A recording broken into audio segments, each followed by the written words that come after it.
یہ قرآن ایک بابرکت کتاب ہے جسے ہم نے آپ صلی اللہ علیہ وسلم پر نازل کیا تاکہ لوگ اس پہ غور اور فکر کریں اور تاکہ اہل فہم اس سے نصیحت حاصل کریں۔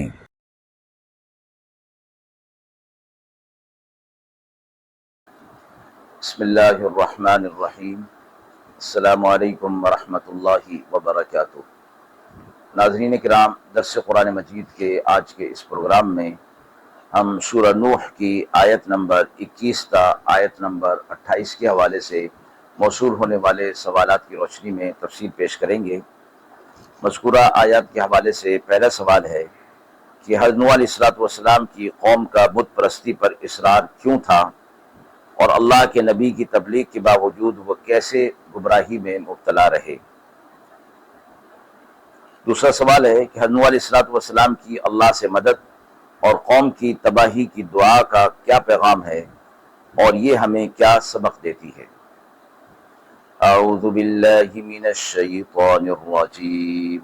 بسم اللہ الرحمن الرحیم۔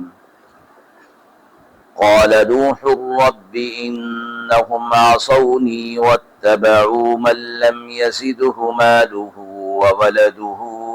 إلا خسارا ومكروا مكرا كبارا وقالوا لا تذرن آلهتكم ولا تذرن ودا ولا سواعا ولا يغوث ويعوق ونسرا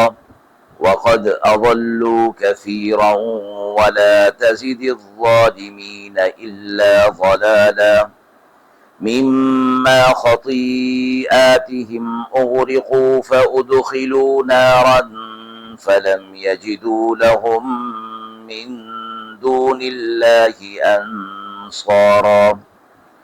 وقال نوح رب لا تذر على الأرض من الكافرين ديارا إنك إن تذرهم يضلوا عبادك ولا يلدوا إلا فاجرا كفارا رب اغفر لي ولوالدي ولمن دخل بيتي مؤمنا وللمؤمنين والمؤمنات ولا تزد الظالمين إلا تبارا۔ آیات مبارکہ کا ترجمہ ملاحظہ فرمائیں۔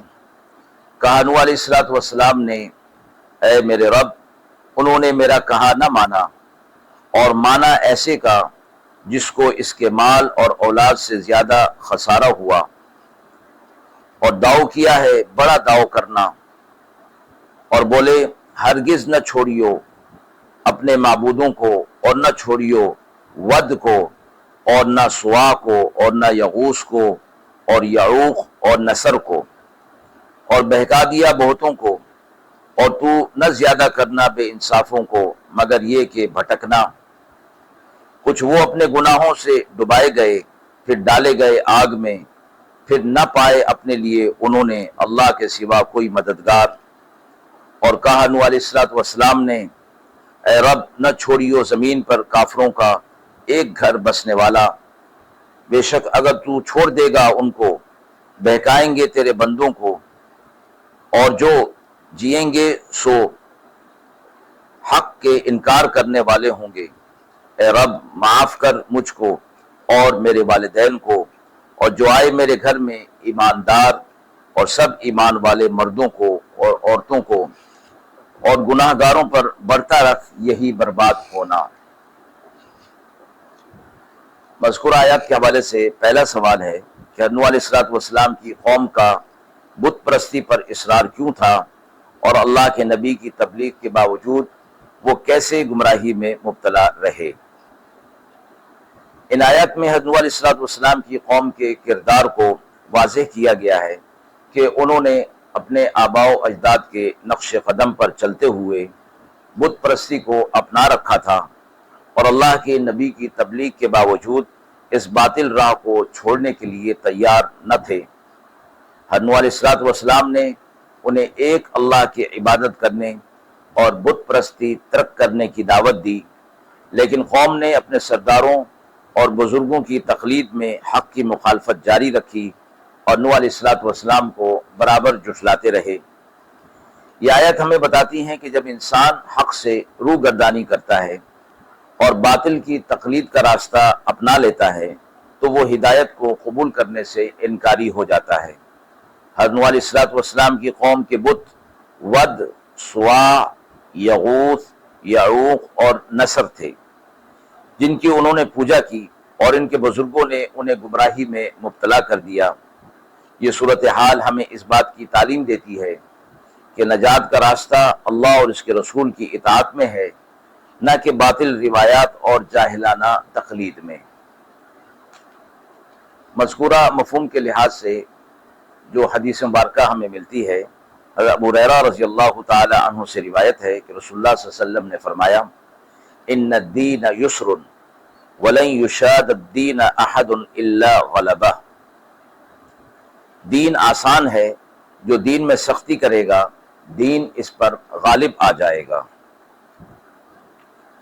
مذکورہ آیات کے حوالے سے دوسرا سوال ہے کہ حضرت نوح علیہ السلام کی اللہ سے مدد اور قوم کی تباہی کی دعا کا پیغام کیا ہے اور یہ ہمیں کیا سبق دیتی ہے۔ ان آیات میں حضرت نوح علیہ السلام نے اپنی قوم کے شدید انکار اور ضد کو دیکھ کر اللہ تعالیٰ سے دعا کی کہ وہ ان کی سرکش قوم کو ہدایت نہیں دے گا اور ان کے حق میں تباہی کی دعا کی۔ حضرت نوح علیہ السلام نے اللہ سے عرض کی کہ ان میں سے کسی کافر کو زندہ نہ چھوڑا جائے، کیونکہ یہ لوگ گمراہ ہیں اور آئندہ اپنی نسلوں کو بھی گمراہی میں مبتلا کریں گے۔ یہ دعا اس بات کا پیغام دیتی ہے کہ جب انسان حق سے اعراض کرتا ہے اور اپنی گمراہی پر اصرار کرتا ہے تو اللہ کی رحمت سے اور ہدایت کے راستے سے وہ محروم کر دیا جاتا ہے اور پھر عذاب کا مستحق بن جاتا ہے۔ حضرت نوح علیہ السلام نے اپنی قوم کو ہدایت کی تمام کوششیں کی، لیکن ان کے دلوں پر مہر لگ چکی تھی اور وہ اس قابل نہ رہے تھے کہ اللہ کی طرف سے دی گئی ہدایت کو قبول کر سکیں۔ یہ واقعہ ہمیں بتاتا ہے کہ اللہ کی طرف سے آنے والے پیغام کو، حق کے پیغام کو سنجیدگی کے ساتھ لینا چاہیے اور حق کی پیروی میں جلدی کرنی چاہیے۔ مذکورہ مفہوم کے لحاظ سے ہمیں جو حدیث مبارکہ ملتی ہے کہ رسول اللہ صلی اللہ علیہ وسلم نے فرمایا، ان اللہ لا ينظر الى صورکم واموالکم ولکن ينظر الى قلوبکم واعمالکم، اللہ تمہاری شکلوں اور تمہارے مالوں کو نہیں دیکھتا بلکہ وہ تمہارے دلوں اور تمہارے اعمال کو دیکھتا ہے۔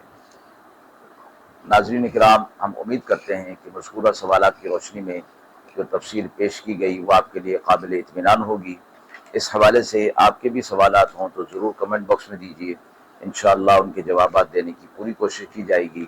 وآخر دعوانا ان الحمد للہ رب العالمین۔